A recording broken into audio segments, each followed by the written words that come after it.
ini ya teman-teman ya, ke panel TM ya teman-teman, yang nanti ngasih trigger ke panel TM buat ngekat si CB dari outgoingnya si TM ya teman-teman ya.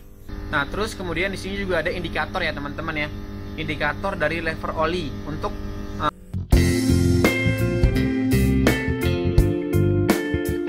perhatian. Konten ini bukan konten menggurui atau mengajari. Konten ini hanya saling berbagi pengetahuan. Jika ada informasi yang salah dalam konten ini, mohon agar dikoreksi, terutama dari materi dan ucapan. Terima kasih. Oke, welcome back to my channel. Baik lagi di channel saya, channelnya Jeno TV, TV-nya para Jeno semua. Nah, di kesempatan video kali ini ya teman-teman, saya ingin ngejelasin tentang trafo ya teman-teman ya, atau teman-teman bisa mengenal dengan transformer nih. Nah, oke, di depan saya ini sudah ada trafo dan kita akan mengupasnya lebih dalam ya teman-teman ya. Nah, pada umumnya fungsi trafo adalah untuk menaikkan maupun menurunkan tegangan listrik ya teman-teman ya. Nah, untuk trafonya sendiri di sini fungsinya step down ya, atau untuk menurunkan tegangan. Dan trafo ini adalah trafo basah dengan kapasitas 2000 kVA nih teman-teman ya. Oke, sekarang kita akan bahas untuk bagiannya satu persatu ya teman-teman ya. Yang pertama ada incoming panel TM atau tegangan menengah ya teman-teman ya. Nah, dengan kapasitas 20 kV dan diwarnai dengan kabel warna merah yang berukuran 120 mili single core ya, per pas RST ya teman-teman ya. Yang sana tuh yang warna merah nih teman-teman ya. Ini yang berasal dari panel TM ya teman-teman ya. Untuk terminalnya pun juga berbeda ya teman-teman ya. Terminalnya di sini dilindungi oleh isolator yang sangat rapat nih. Ini isolatornya teman-teman ya, beda sama yang outnya ke LV. Nah, kalau outnya ke LV dia menggunakan proteksi dari akrilik ya teman-teman ya. Nah, kemudian di sini ada output trafo yaitu tegangan rendah. Untuk tegangan yang dikeluarkan yaitu 400 volt AC ya teman-teman ya. Nah, ini ya, ini adalah output dari si trafo yang menuju ke panel LV ya teman-teman ya. Nah, oke, untuk membedakannya juga gampang ya teman-teman ya. Jadi di sini kalau output dari si trafo dia mempunyai 4 terminal ya. Yang pertama itu yang warna hitam, itu adalah pas sate teman ya. Isolatornya juga dia berwarna hitam. Kemudian pas S itu dia isolatornya berwarna kuning ya. Nah, kemudian pas R itu dia isolatornya berwarna merah. Dan yang terakhir ini ada netral ya teman-teman ya. Dia isolatornya warna biru. Oke teman-teman ya. Dan juga bedanya sama yang 20 kV, dia terminalnya itu nggak dibungkus rapat ya seperti yang di depan itu teman-teman, yang kabel warna merah. Ini kan ada bedanya nih. Ini ya teman-teman ya. Ini sangat, teman-teman juga harus hati-hati ya kalau mendekati trafo ini. Kemudian di trafo ini juga ada yang namanya primer dan sekunder ya teman-teman ya. Dimana primer ini di sisi 20 kV dan dengan belitan delta. Jadi yang sebelah kanan ini adalah primer ya teman-teman ya, dengan belitan delta. Nah, ini gambar deltanya seperti ini ya. Nah, ini ada nameplate-nya.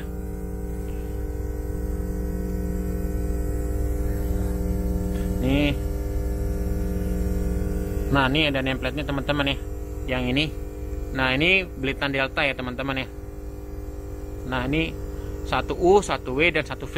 Nah, kemudian dan ada sisi sekunder ya teman-teman ya. Itu adalah belitannya star yang sebelah kiri, output dari si trafo tersebut.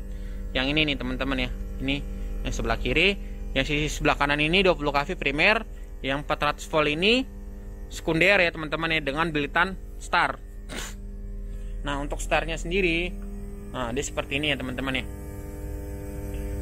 Nah, nih kurang terang. Nah, nih saya terangin pakai handphone ya. Nah, jadi output kan masukan dari CTM 3 kabel ya, RST. Nanti keluarannya itu ada si netral teman-teman ya. Jadi trafo ini menghasilkan netral ya. Nah, yang nanti didistribusikan ke panel-panel LV ya teman-teman ya. Oke, sampai sini semoga teman-teman masih paham dulu ya. Dan mungkin teman-teman juga bertanya, kenapa sih kabel incoming TM, panel TM itu ya teman-teman ya, lebih kecil dibanding kabel output yang menuju LP. Teman-teman bisa lihat gak? Nah, ini kabelnya nih yang warna merah ini kan kecil nih, 60 mili.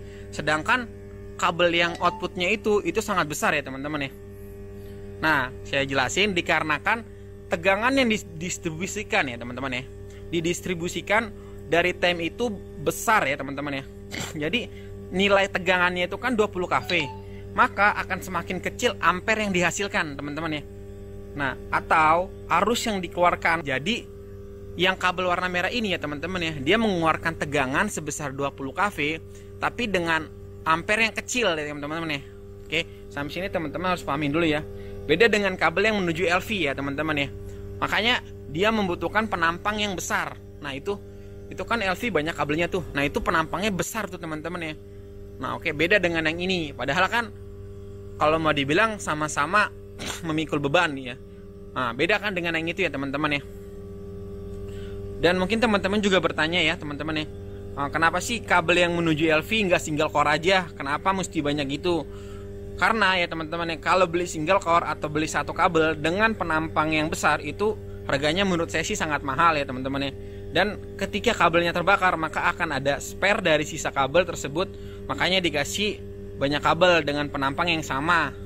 Sebenarnya sih semua sih balik ke desain konsultan ya teman-teman ya. Jadi itu kan kalau yang RSTN per satu kabel doang ya, atau single core dengan penampang yang besar ya, nanti itu bisa mengakibatkan kalau ada kebakaran nanti semua satu kabel itu terbakar. Kalau ini kan nanti kalau cuma ada satu yang ngopong atau apa kan bisa digunain yang sebelahnya lagi gitu loh teman-teman ya. Jadi terus juga kalau di harga pasaran biasanya single core itu sangat mahal ya teman-teman ya. Oke, kita balik lagi ya teman-teman ya ke si trafo ya. Nah, ini namanya safety device ya teman-teman ya. Nah, yang ini safety device ini berfungsi sebagai pengaman dari trafo ini teman-teman ya. Salah satunya contohnya ini ya teman-teman ya, ketika ada over temperatur ya teman-teman ya. Biasanya beban distribusi itu tidak merata pada pasnya. Jadi antara pas RST ya, dia tuh nggak merata ya teman-teman ya. Jadi ada namanya over temperatur ya teman-teman ya. Temperatur yang di sini naik ya teman-teman ya. Nah, kemudian ada overheating ya teman-teman ya. Biasanya temperatur di udara ini tinggi tuh karena mungkin exhaust fan-nya dari existing itu nggak maksimal kerjanya atau kotor ya. Nah, terus ada overcurrent ya teman-teman ya. Biasanya beban melebihi dari kapasitas si trafo ini teman-teman. Nah, kalau udah sampai situ ya teman-teman ya, biasanya kan nanti dia akan memutus CB outgoing dari si TM ya teman-teman ya, yang menuju ke trafo. Ya, oke. Kalau over voltage ya teman-teman ya.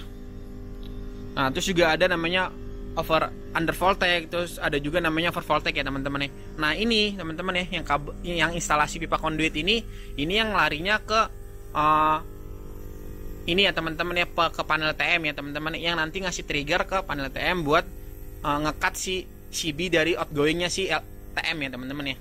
Nah, terus kemudian di sini juga ada indikator ya teman-teman ya, indikator dari lever oli. Untuk teman-teman bisa lihat untuk minimumnya itu ya teman-teman ya. Nah, teman-teman lihat itu yang paling bawah, dan untuk maksimal itu yang paling atas ya teman-teman. Jadi ini yang ini ya teman-teman, ini paling bawah nih. Nah, yang ini paling atas, yang di sebelah kiri juga tuh teman-teman. Yang tinggi itu paling bawah, yang sana paling atas ya teman-teman ya.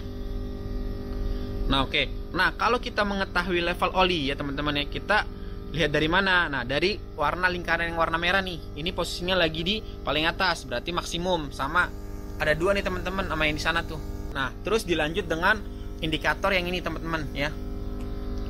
Nah, ini adalah indikator dari temperatur trafo. Nah, yang ini ya.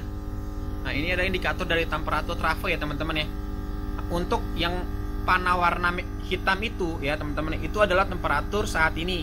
Sedangkan panah yang warna merah itu ya teman-teman ya, itu adalah temperatur histori dari si trafo ini. Maksudnya histori itu apa? Temperatur yang pernah dicapai ya oleh si trafo ini. Nah, itu kan temperaturnya itu kurang lebih 65 ya teman-teman ya. Kalau untuk temperatur historinya, kalau untuk temperatur yang sekarang itu kurang lebih 48 lah ya teman-teman ya.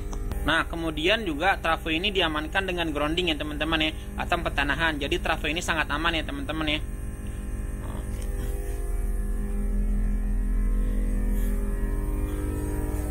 Nah, lalu di sini juga ada nameplate-nya teman-teman ya. Nah, di sini ada nameplate-nya. Nah, trafo ini operasinya di tipe indoor ya teman-teman ya. Nah, untuk high voltage-nya itu 20 kV ya, untuk low voltage-nya itu 400 ya teman-teman ya. Nah, untuk high voltage current-nya itu dia sekitar 57. Untuk low voltage current-nya itu 2886.75 nih teman-teman ya. Nah, di sini juga ada keterangan tap changer ya teman-teman ya. Nah, di sini kan tap changernya ada 7 nih, 7 tap ya teman-teman ya. Untuk mengubah tap changer ya teman-teman bisa lihat dari posisi panah ya teman-teman ya.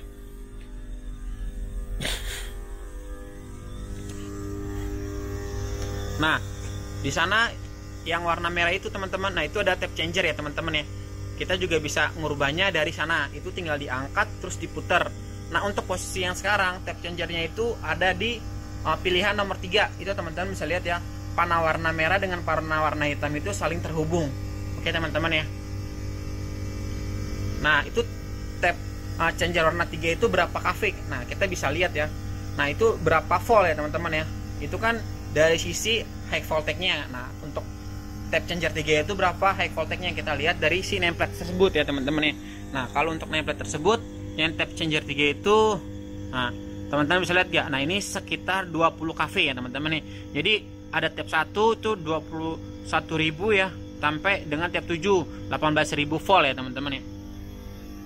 Nah, terus yang terakhir nih teman-teman juga pastikan untuk safety dari si trafo tersebut ya teman-teman ya. Seperti terminal outputnya diproteksi ya teman-teman ya oleh akrilik nih teman-teman. Jadi ketika ada barang jatuh dari atas, dia nggak langsung kena ke terminal ya teman-teman ya. Kemudian teman-teman juga harus ngecek si exhaust fan net, si ini ruang trafo ya teman-teman ya, yang ini nih. Nah, agar selalu dalam keadaan menyala ya teman-teman ya. Kemudian cek fire suppression. Kemudian karena di sini menggunakan fire suppression ya teman-teman ya, jadi dia nggak mau menggunakan sprinkler.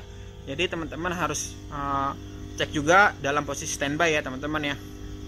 Juga teman-teman harus sering mengecek ruangan si trafo ini ya teman-teman ya, agar selalu dalam keadaan bersih dan tidak ada air ya teman-teman ya, atau tidak ada kebocoran dari atas ducting atau hal yang tidak diinginkan dari teman-teman ya. Oke, paling segitu aja dari saya. Sekian dari video ini, salam.